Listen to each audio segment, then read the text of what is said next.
다들 고생 많았어요. 소방대피 훈련을 해보니 어떤가요? 너무 힘든 것 같아요. 불이 나면 대피하는 것도 힘들다고 느꼈어요.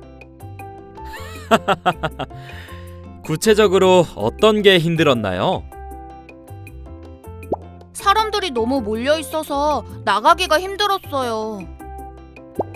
사이렌이 울린 다음에 어떤 것부터 해야 하는지 잘 몰라서 힘들었어요. 그랬군요. 실제로 화재가 났을 때 여러분들처럼 어떻게 대처하는지 몰라 피해를 받는 경우가 많아요. 오늘은 화재가 났을 때 어떻게 대처하는지에 대해서 알아보도록 할게요. 네. 먼저 불이 나게 되면 제일 먼저 주위에 불이 난 사실을 알려야 해요. 불이야! 라고 아주 큰 소리로 외쳐야 합니다. 저도 방금 누가 그렇게 외친 걸 들은 것 같아요. 맞아요. 소방대피 훈련 중에는 안전요원분들이 큰 소리로 알려준답니다. 하지만 건물이 매우 크거나 소리가 크게 들리는 경우에는 목소리만으로 전달되지 않는 경우가 있으니 소리가 날 수 있는 물건을 동시에 두드리거나 비상벨을 누르는 게 더욱 좋답니다. 만약에 저 혼자 갇혀서 못 나가는 상황에는 어떻게 해요? 방에 갇혀 있을 때 불이 나면 창문 밖으로 물건을 던지거나 손수건 또는 옷가지 등을 창문 밖으로 흔들어 여러분이 갇혀 있다는 것을 주위에 알려야 합니다.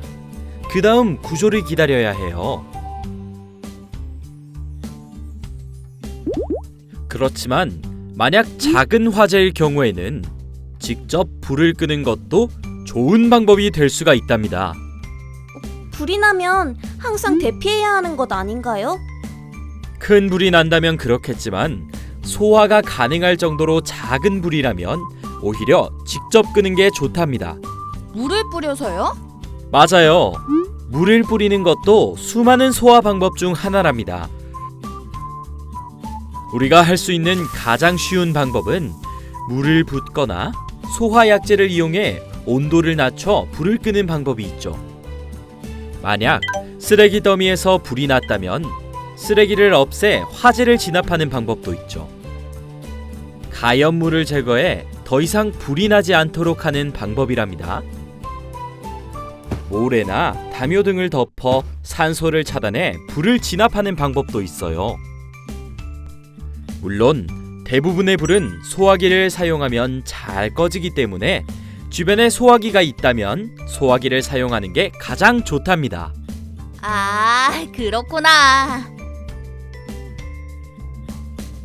그런데 선생님, 저번에 TV에서 물을 부었다가 더 큰 화재가 될 수도 있다고 들었는데 그럴 땐 어떻게 해야 하나요? 아주 좋은 질문이에요. 대답하기에 앞서 먼저 어떤 경우에 물로 불을 끌 수 없는지에 대해 알아봐야겠죠? 첫째로는 석유난로와 같이 기름을 쓰는 기구에 불이 났을 때에는 물을 사용하면 안 돼요.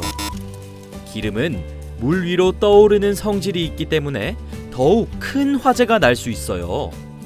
이럴 땐 소화기를 사용하거나 물에 적신 담요 등으로 난로나 기구를 완전히 덮어 산소를 차단해주는 게 좋답니다. 다음으로 전기 화재의 경우 물을 사용하게 되면 감전이 될 수 있어요. 이럴 땐 어른들에게 도움을 요청하는 것이 제일 좋아요. 마지막으로 어머니께서 집에서 튀김 요리를 하던 중에 불이 붙었을 때에도 물을 뿌리면 안 돼요.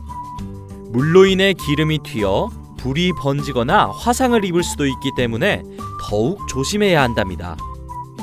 이런 경우 역시 제일 먼저 K급 소화기를 사용하거나 냄비 뚜껑을 덮어 불을 꺼야 해요. 대신 뚜껑을 덮은 뒤에 기름이 충분히 식은 뒤에 열어줘야 된답니다. 소화기가 없을 땐 어떻게 해요? 불꽃이 작을 때에는 뚜껑을 덮거나 야채를 한꺼번에 많이 넣어 불꽃의 크기를 줄여야 해요.